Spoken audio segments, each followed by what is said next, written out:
شكرا لك. شيخنا معنا خالد بورشيد، باحث في الشأن السياسي البحريني، يبقينا طويلا على الهاتف. تفضل يا أستاذ الكريم. نعم، السلام عليكم ورحمة الله وبركاته. وعليكم السلام ورحمة الله وبركاته. المعذرة أبقيناك طويلا. لا بأس أخي الكريم. أولا بسم الله الرحمن الرحيم، وصلى اللهم على نبيه الأمين وعلى آله وصحبه أجمعين. أما بعد، أولا أشكر قناة وصال الغراء على دفاعها عن الكتاب والسنة بفهم سلف الأمة، وأيضا جزا الله خيرا الشيخ محمد رفيق الحسيني على إسهابه في هذا الموضوع. حقيقة فيما يتعلق بقبر صعصعة بن صوحان المزعوم في مملكة البحرين، طبعا المشايخ وطلبة العلم قد أسهبوا جدا في هذه القضية، وأثبتوا بالدلائل القطعية بأن قبر صعصعة بن صوحان أو أخيه زيد بن صوحان ليس موجودا في البحرين، وإنما هذه الادعاءات لا تخرج أو عن إطار الخرافة أو الادعاء الذي ليس له دليل من الصحة. طبعا المؤرخين سواء من السنة أو من الشيعة طبعا أنكروا وجود قبر صعصعة بن صوحان في البحرين. نعم. وعلى سبيل المثال العلامة الشيعي الشيخ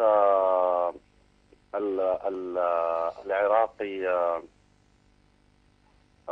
سيد علي الهاشمي قال: زرت البحرين، زرت عسكر في البحرين يوم 18 من محرم، وشاهدت قبرا حوله بيوت كلهم حنابلة، قيل هو لزيد بن صوحان، والحقيقة أن زيد قد استشهد ودفن في البصرة. وأيضا قال نفس الشخص في كتابه صعصعة بن صوحان بأن قبر صعصعة بن صوحان ليس موجود في البحرين، واتفقت الروايات بأنه ليس مدفونا في البحرين، وإنما استشهد في موقعة الجمل وقد دفن في الكوفة. طبعا لماذا الإصرار على وجود قبر صعصعة بن صوحان في البحرين؟ نعم، هذا سؤال مهم جدا. نعم، على الرغم من أن كتبهم تنقض هذا الادعاء. الإجابة على هذا السؤال يأتي على شقين: البعد الأيديولوجي للمسألة والبعد السياسي للمسألة. فيما يتعلق بالبعد الأيديولوجي، طبعا الشيعة لم يخالفوا اليهود في إثبات أحقيتهم في الأراضي الإسلامية والعربية عن طريق الخرافة.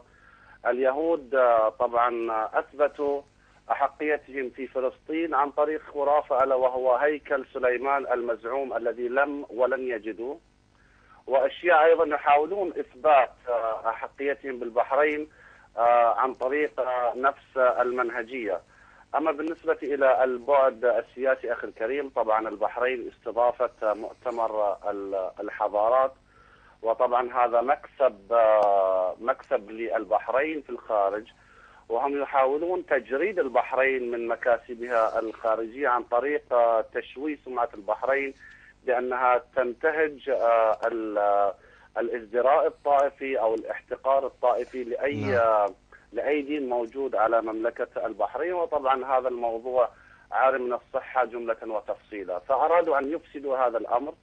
لذلك اختلقوا موضوع أن البحرين قد أخذت من الشيعة قبر صعصعة بن صوحان، وأن هذا القبر تعرض إلى الاعتداء. وأنا هنا أتساءل، نعم، عندما تباكوا على الاعتداء على القبر المزعوم لصعصعة بن صوحان، لماذا لم يعترضوا أو يتباكوا عندما داس الأمريكان بأحذيتهم على مرقد الإمامين العسكريين في العراق؟ بل وأن السيستاني في فتوته المشهورة قد أصدر فتوى بعدم مقاتلة الأمريكان. نعم. هم يا أستاذ الكريم عذرا عن المقاطعة، الحقيقة يعني ضاق الوقت جدا، ما بقي معي إلا أقل من دقيقة. أشكرك شكرا جزيلا، وأعتذر منك، كرر اعتذاري على المقاطعة، لكن بإذن الله عز وجل إن تيسر سوف يكون لنا حلقة ثانية، لأن بقي معنا محاور كثيرة. أقل من 30 ثانية شيخ.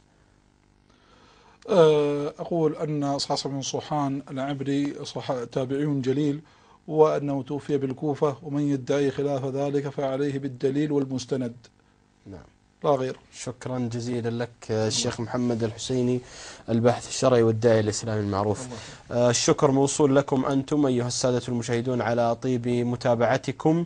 إن تيسر بإذن الله عز وجل لقاء آخر فنسعد بلقائكم. السلام عليكم ورحمة الله وبركاته.